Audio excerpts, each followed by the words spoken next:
ಮತ್ತೊಮ್ಮೆ IM for career ಚಾನಲ್ಗೆ ನಿಮ್ಮೆಲ್ಲರಿಗೂ ಸುಸ್ವಾಗತ. ಇವತ್ತಿನ ದಿನ 389ನೇ ರ್ಯಾಂಕ್ ಪಡೆದಿರುವಂತಹ IPS ಅಧಿಕಾರಿ ಆಗ್ತಿರುವಂಥ ಮನೋಜ್ ಅವರಿಗೆ ಸಂದರ್ಶನ ಮಾಡುವ ಈ ವಿಡಿಯೋ ಎಲ್ಲರೊಂದಿಗೆ ಹಂಚಿಕೊಳ್ಳಿ, ಹಾಗೂ ಒಂದು ಲೈಕ್ ಬಟನ್ ಕೊಡೋದನ್ನು ಮರಿಬೇಡಿ. ಈ ಚಾನಲ್ನ ಸ್ಲೋಗನ್ ಏನು ಅನ್ನೋದು ನಿಮ್ಮೆಲ್ಲರಿಗೂ ಈಗ ಗೊತ್ತಾಗಿದೆ, ಮೈ ಪಾತ್ ಮೈ ಫ್ಯೂಚರ್.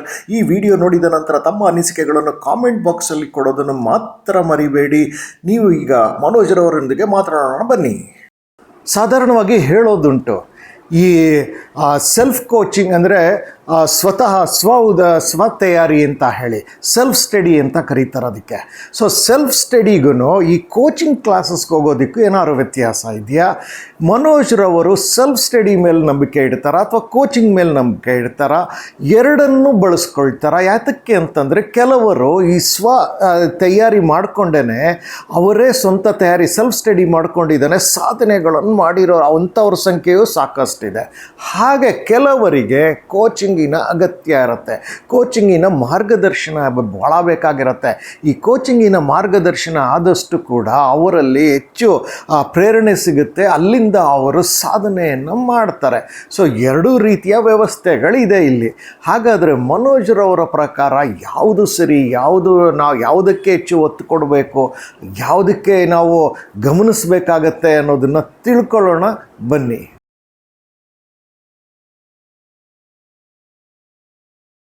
ನನ್ನ ಪ್ರಕಾರ ಕೋಚಿಂಗ್ ಯಾವತ್ತೂ ನಮ್ಮ UPSC ಪ್ರಿಪರೇಷನಲ್ಲಿ ಕಾಂಪ್ಲಿಮೆಂಟರಿಯಾಗಿ ವರ್ಕ್ ಮಾಡುತ್ತೆ. ಅಂದರೆ UPSCಯಲ್ಲಿ hard work is non negotiable and hard work is ಅದನ್ನು ನೀವು ಸಬ್ಸ್ಟ್ಯಾನ್ಷಿಯೇಟ್ ಮಾಡ್ಬೋದೇ ಹೊರತು ಅದನ್ನು ನೀವು ಸಬ್ಸ್ಟಿಟ್ಯೂಟ್ ಆಗಿ ನೋಡೋದಕ್ಕಾಗಲ್ಲ.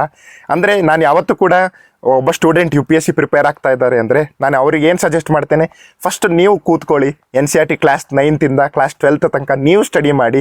ನಿಮ್ಮ ಕ್ಲಾಸ್ 9th to 12th ಇರೋದ್ರಿಂದ ಯಾವುದೇ ಸ್ಟೂಡೆಂಟ್ ಆಗಿರಲಿ, ಯಾವುದೇ ಬ್ಯಾಕ್ಗ್ರೌಂಡ್ ಇರಲಿ, ಕ್ಲಾಸ್ 9th to 12th ಅರ್ಥ ಆಗೇ ಆಗುತ್ತೆ. ಅದಾದಮೇಲೆ there are some standard books. ಆ ಸ್ಟ್ಯಾಂಡರ್ಡ್ ಬುಕ್ಸ್ನ ನೀವೇ ಓದೋದಕ್ಕೆ ಟ್ರೈ ಮಾಡಿ, ನಿಮ್ಮ ಓನ್ ಅಂಡರ್ಸ್ಟ್ಯಾಂಡಿಂಗ್ನ ಡೆವಲಪ್ ಮಾಡ್ಕೊಳ್ಳಿ.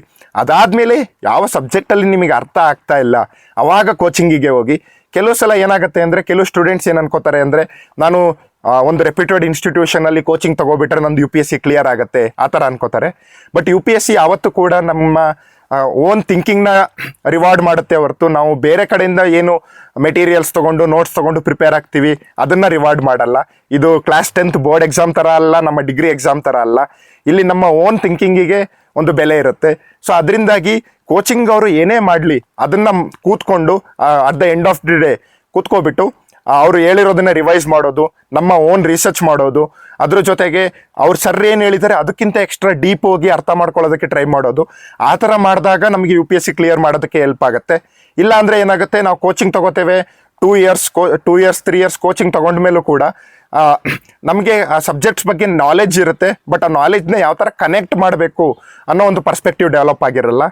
ಇದು ಏನಾಗುತ್ತೆ ಅಂದರೆ, ನಾವು ಒಬ್ಬ ಇಂಡಿಯಾಸ್ ಬೆಸ್ಟ್ ಟೀಚರಿಂದ ನಮಗೆ ಒಂದು ಪಾಠ ಮಾಡಿಸಿದ್ರು ಕೂಡ ಆ ಬೆಸ್ಟ್ ಟೀಚರ್ ನಮಗೆ ಒಳ್ಳೆ ಪಾಠ ಮಾಡ್ತಾ ಇದ್ದಾರೆ ಅಂದರೆ ಅದರಲ್ಲಿ ಅವರ ಇಯರ್ಸ್ ಆಫ್ ಎಕ್ಸ್ಪೀರಿಯನ್ಸ್ ಇದೆ, ನಮ್ಮ ಎಫರ್ಟ್ ಅಲ್ಲಿ ಇರೋದಿಲ್ಲ. ಸೊ ನಾವು ನಮ್ಮ ಎಫರ್ಟ್ ಓನಾಗಿ ಹಾಕಿದಾಗ ಮಾತ್ರ UPSC ಕ್ಲಿಯರ್ ಮಾಡೋದಕ್ಕೆ ಹೆಲ್ಪ್ ಆಗುತ್ತೆ. ಸೊ ಎಸ್ಪೆಷಲಿ ನಾವು ಫೌಂಡೇಶನಲ್ ಸ್ಟೇಜಲ್ಲಿ NCERTs ಇರ್ಬೋದು, ಸ್ಟ್ಯಾಂಡರ್ಡ್ ಬುಕ್ಸ್ ಇರ್ಬೋದು, ಅಲ್ಲಿ ನಾವು ಕೋಚಿಂಗ್ ಬಗ್ಗೆ ತುಂಬ ಎಂಫಸೈಸ್ ಮಾಡ್ದಲೇ ಪ್ರಿಲಿಮ್ಸ್, ಮೇನ್ಸ್ ಮತ್ತು ಇಂಟರ್ವ್ಯೂ ಅಲ್ಲಿ ಕೋಚಿಂಗ್ದು ಹೆಲ್ಪ್ ನೆಸೆಸಿಟಿ ಬೀಳುತ್ತೆ. ಪ್ರಿಲಿಮ್ಸಲ್ಲಿ ನಾವು ಯಾವ ಥರ MCQ ಮೈಂಡ್ಸೆಟ್ನ ಡೆವಲಪ್ ಮಾಡ್ಕೋಬೇಕು, ನಾವು ಏನೇನು ತಪ್ಪು ಮಾಡ್ತಾ ಇದ್ದೇವೆ, ಯಾವ್ಯಾವ ಬುಕ್ಕನ್ನ ಲಿಮಿಟ್ ಮಾಡ್ಕೋಬೇಕು ಅನ್ನೋದ್ರ ಬಗ್ಗೆ ಕೋಚಿಂಗ್ಸ್ ಹೆಲ್ಪ್ ಮಾಡುತ್ತೆ. ಈವನ್ ನನ್ನ ಮೇನ್ಸ್ ಪ್ರಿಪ್ರೇಷನಲ್ಲೂ ಕೂಡ ನಾನು ಮೇನ್ಸ್ ಟೆಸ್ಟ್ ಸೀರೀಸ್ ಇರ್ಬೋದು ಅಥವಾ ನನ್ನ ವ್ಯಾಲ್ಯೂ ಎಡಿಷನ್ನಿಗೆ ಅಲ್ಲಿ ನಾನು ಕೋಚಿಂಗ್ಗಳದ್ದು ಮೆಟೀರಿಯಲ್ಸ್ದು ಹೆಲ್ಪ್ ತಗೋತಾ ಇದ್ದೆ. ಈವನ್ ಇಂಟರ್ವ್ಯೂವಲ್ಲೂ ಕೂಡ ಕೋಚಿಂಗ್ಸ್ ಮಾಕ್ ಇಂಟರ್ವ್ಯೂಸ್ ಅಂತ ಪ್ರೊವೈಡ್ ಮಾಡುತ್ತೆ, ನಮ್ಮ ಕರ್ನಾಟಕದ ರಾಜ್ಯದ ಬಗ್ಗೆ ಅಥವಾ ನಮ್ಮ ಡಿಸ್ಟ್ರಿಕ್ಟ್ ಬಗ್ಗೆ ರಿಸೋರ್ಸಸ್ನ ಪ್ರೊವೈಡ್ ಮಾಡುತ್ತೆ. ಆ ರಿಸೋರ್ಸಸ್ ತುಂಬ ಹೆಲ್ಪ್ ಆಗುತ್ತೆ. ಬಟ್ ಇನ್ ದಿ ಎಂಡ್ ಒಂದು ಏನು ಅರ್ಥ ಮಾಡ್ಕೋಬೇಕು ಅಂದರೆ, ಇವೆಲ್ಲ ಮೆಟೀರಿಯಲ್ಸ್ ನಮ್ಮ UPSC ಪ್ರಿಪ್ರೇಷನ್ಗೆ ಒಂದು ಕಾಂಪ್ಲಿಮೆಂಟರಿ ರಿಸೋರ್ಸಸ್ ಆಗಿ ವರ್ಕ್ ಮಾಡುತ್ತೆ ಹೊರತು ಅದೇ ನಮ್ಮ ಪ್ರೈಮರಿ ಥಿಂಕಿಂಗ್ ಮೆಟೀರಿಯಲ್ ಆಗಿ ವರ್ಕ್ ಆಗಲ್ಲ. ಅಂದರೆ ಏನಾಗುತ್ತೆ, ಇಲ್ಲಿ 17 ಸಬ್ಜೆಕ್ಟ್ಸ್ ಇರೋದ್ರಿಂದ 17 ಸಬ್ಜೆಕ್ಟ್ಸ್ ಬಗ್ಗೆ ನಮಗೆ ಕಾನ್ಸೆಪ್ಚುಯಲ್ ಅಂಡರ್ಸ್ಟ್ಯಾಂಡಿಂಗ್ ಇರಬೇಕೇ ಹೊರತು 17 ಸಬ್ಜೆಕ್ಟ್ಸು ನಾನು ರಟ್ಟ ಹೊಡೆದು ಅಲ್ಲಿ ಎಕ್ಸಾಮಲ್ಲಿ ಹೋಗಿ ಬರಿತೇನೆ ಅನ್ನೋದು ತುಂಬ ಕಷ್ಟ ಆಗುತ್ತೆ. ಅದರಿಂದಾಗಿ ಈಗ ಅಬ್ಸರ್ವ್ ಮಾಡಿದ್ರೆ ಯಾರ್ಯಾರು ತಮ್ಮ ಓನ್ ಕ್ರಿಟಿಕಲ್ ಥಿಂಕಿಂಗ್ನ ಡೆವಲಪ್ ಮಾಡಿಕೊಂಡು ಯಾರ್ಯಾರು ತಮ್ಮ ಪರ್ಸ್ಪೆಕ್ಟಿವ್ಸ್ನ ನ್ಯೂಸ್ ಪೇಪರ್ನ ಓದಿ ಹೊಸ ಎಕ್ಸಾಂಪಲ್ಸ್ನ ಬರೀತಾರೆ ಅವರಿಗೆ UPSC ರಿವಾರ್ಡ್ ಮಾಡ್ತಾ ಇದೆ. The reason is that UPSC ನಾವು ಮುಂದೆ ಒಬ್ಬ ಅಧಿಕಾರಿಯಾದಾಗಲೂ ಕೂಡ ನಾವು ಬೇರೆ ಯಾರೇ ಬಂದು ನಮಗೆ ಹೆಲ್ಪ್ ಮಾಡೋದಿಲ್ಲ. ಒಂದು ಗ್ರಾಸ್ ರೂಟ್ಸಲ್ಲಿ ನಾವು ಡಿಸಿಷನ್ ತಗೋಬೇಕು ಅಂದರೆ ಆ ಡಿಸಿಷನ್ ಕಂಪ್ಲೀಟ್ ನಮ್ದಾಗಿರಬೇಕು. ಸೊ ಆ ಡಿಸಿಷನ್ ತಗೊಳ್ಳೋಷ್ಟು ಕ್ಯಾಪಬಿಲಿಟಿ ಡೆವಲಪ್ ಆಗಿರಬೇಕು. ಅದ್ರ ಜೊತೆಗೆ ಆ ಡಿಸಿಷನ್ ತಗೊಳ್ಳೋಷ್ಟು ನಮಗೆ ಕ್ಲಾರಿಟಿ ಮತ್ತು ರ್ಯಾಷನಲ್ ಥಿಂಕಿಂಗ್ ಡೆವಲಪ್ ಆಗಿರಬೇಕು. ಅದಕ್ಕೆ ಕೋಚಿಂಗ್ ಸಪೋರ್ಟ್ ಮಾಡ್ಬೋದೇ ಹೊರತು ಅದನ್ನು ನಮ್ಮನ್ನು ನಾವೇ ಡೆವಲಪ್ ಮಾಡ್ಕೋಬೇಕೇ ಹೊರತು ನಾವು ಕೋಚಿಂಗ್ ಮೇಲೆ ಕಂಪ್ಲೀಟ್ ರಿಲೈ ಆಗೋದಕ್ಕೆ ಆಗಲ್ಲ. ಸೊ ಕೋಚಿಂಗ್ಸ್ ಹೆಲ್ಪ್ ಆಗುತ್ತೆ, ಬಟ್ ಅವುಗಳನ್ನೇ ಒಂದು ಕಂಪ್ಲೀಟ್ ಅಮೃತ ಅನ್ಕೊಳ್ಳೋದು ಕೂಡ ತಪ್ಪಾಗತ್ತೆ. ಸ್ಟುಡಿಯೋ ಸಹಕಾರ ನೀಡಿದ ಸುಪ್ರೀತ್ರವರಿಗೆ ಹಾಗೂ ವಿಶೇಷವಾಗಿ ಮನೋಜ್ರವರಿಗೆ ಧನ್ಯವಾದಗಳು. ಮನೋಜ್ರವರಿಗೆ ಎಲ್ಲ ರೀತಿಯ ಯಶಸ್ಸುಗಳು ಸಿಗಲಿ ಎಂದು ಆಶಿಸ್ತೇವೆ. ಈ ಮಾಹಿತಿಯನ್ನು ನೀವು ನೋಡ್ತಾ ಇರೋದು ಐಎಂ ಫಾರ್ ಕೆರಿಯರ್ ಚಾನಲ್ನಲ್ಲಿ. ಈ ಚಾನಲ್ಗೆ ನೀವು ಎಲ್ಲರೊಂದಿಗೆ ಹಂಚಿಕೊಳ್ಳಿ ವಿಡಿಯೋನ, ಹಾಗೂ ಲೈಕ್ ಬಟನ್ ಕೊಡೋದನ್ನು ಮಾತ್ರ ಮರಿಬೇಡಿ. ಇದರ slogan my path my future ಅಂತ. ನಿಮ್ಮ ಎಲ್ಲ ಅನಿಸಿಕೆಗಳನ್ನು ಕಾಮೆಂಟ್ ಬಾಕ್ಸಲ್ಲಿ ನೀಡಿ. ಎಲ್ಲರಿಗೂ ಶುಭವಾಗಲಿ. ನಮಸ್ತೆ.